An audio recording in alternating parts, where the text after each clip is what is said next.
La Bible dit que Dieu nous prospérions, mais comme prospère l'état de notre âme. Vous savez, c'est dangereux de prospérer d'une manière disproportionnée à la prospérité de notre âme, c'est-à-dire de notre caractère. Amen. Il y a des gens, si Dieu leur donne beaucoup d'argent, ça va être une occasion de chute, autant qu'ils ne les bénissent pas pour les protéger. Est-ce que vous me suivez? Dieu, il veut qu'on puisse gérer ce qu'il nous donne. On veut se marier, ok. Est-ce qu'on est prêt à travailler sur notre caractère? Ou on va donner vieux célibataire à vie à notre futur conjoint? Il y a un prix à payer pour toute chose qu'on veut. Amen. Ce qu'un homme sème, il le récoltera. Donc, Dieu veut qu'on prospère de manière proportionnée à l'état de notre âme. Et au niveau de la foi, il est dit aussi, quand j'aurai toute la foi jusqu'à transporter les montagnes, waouh! Si je n'ai pas l'amour, je ne suis rien. Ouh! Et c'est pour ça qu'il faut faire attention. Merci Seigneur pour les signes, les prodiges, les miracles. De plus en plus, on a besoin de voir une démonstration d'esprit, de signes, de prodiges, de miracles. Mais on ne peut pas juger un homme de Dieu si on le fait qu'il a des signes et des prodiges, des miracles qui confirment son ministère. Il faut le juger sur son caractère. Il y a des gens qui sont dans le ministère, que Dieu utilise parce qu'ils ont été loin pour ça. Quand ils rentrent à la maison, ils ont un caractère épouvantable. Lorsque j'étais pasteur, il y avait des gens dans l'église, chaque fois que j'étais là en train de bouger de tous les côtés, chanter, rire, crier, ils étaient choqués, ok? Et puis quand ils rentraient à la maison, alors qu'ils étaient calmes à l'église, ils criaient comme des malades après leurs femmes et leurs enfants. Alors je leur disais, venez crier à l'église et soyez calmes à la maison. Amen?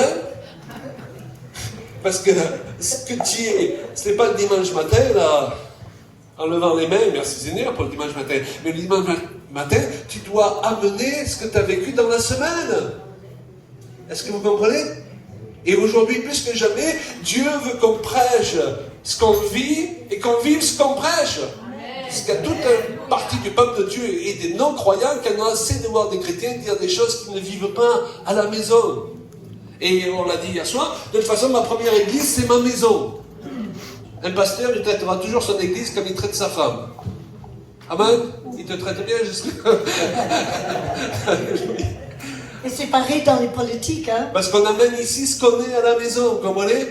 Et beaucoup d'hommes de Dieu, Jésus il a dit, certains viendront me trouver en disant, n'avons-nous pas fait des miracles en ton nom, n'avons-nous pas chassé des démons? Et je leur dirai, je vous ai jamais connu, j'ai pas de relation réelle avec vous.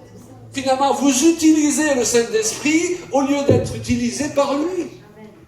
Amen. Aujourd'hui, nous voulons que Dieu nous montre ce qu'il veut pour notre vie. Nous voulons être une démonstration. La Bible dit d'ailleurs que nous sommes une lettre ouverte. Amen. Donc avant même qu'on ouvre la bouche, il faut que les gens se disent, il y a quelque chose de différent. Waouh. Alléluia. Alléluia. Et on veut rentrer de plus en plus dans cette dimension parce que trois choses demeurent, la foi, l'espérance et l'amour. Alléluia. Vous allez voir, vous allez sortir, vous en rappellerez. La Bible nous dit, soyez fondés et enracinés dans l'amour. Alors moi, je suis une fada des arbres, j'aime des arbres. J'en ai plein dans mon jardin. Et je les regarde tout le temps grandir.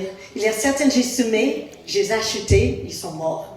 Et d'autres, je les ai plantés un peu comme ça et ils prospèrent. Alors finalement, je me suis dit, Dieu, il faut mieux que tu choisisses pour moi. Mais je sais que les racines vont dépendre. On avait un eucalyptus extraordinaire, mais on l'a planté à un endroit où il ne pouvait pas prendre racine. Et parce qu'il n'était pas vraiment enraciné, eh bien, un jour, il a juste tombé comme ça. Bizarre. C'est dommage. Mais c'est comme ça. Il faut avoir la sagesse de savoir où Dieu veut qu'on soit planté. Alors moi, en étant petite fille anglaise, très anglaise, à l'école, c'était l'uniforme, hein, le béret, la cravate, voilà. Et... après, la famille a migré aux États-Unis. D'un coup, tout le monde était en blue jean, basket, chewing gum et le reste. Et c'était ouf! Et moi, avec mon petit écusson et mon blouson, ça ne faisait pas l'affaire. Et j'ai réalisé qu'il fallait que je m'adapte au plus vite. Mais c'est difficile, c'est comme de prendre une plante et on essaie de le mettre dans un terrain sableux ou trop acide. Ça ne va pas prendre. Et Dieu, il met en place les temps et circonstances. Donc, une église, c'est comme un terrain. Il faut qu'on trouve un endroit où on est bien, où on peut prendre racine. Mais on est tous tellement différents, ce n'est pas que notre église n'est pas bien, c'est que juste, c'est différent. Mais Dieu, gloire à Dieu, il a tellement de multiples facettes que tout le monde devrait... Je vais arroser mes racines. Mais que tout le monde doit trouver un endroit où il peut prospérer.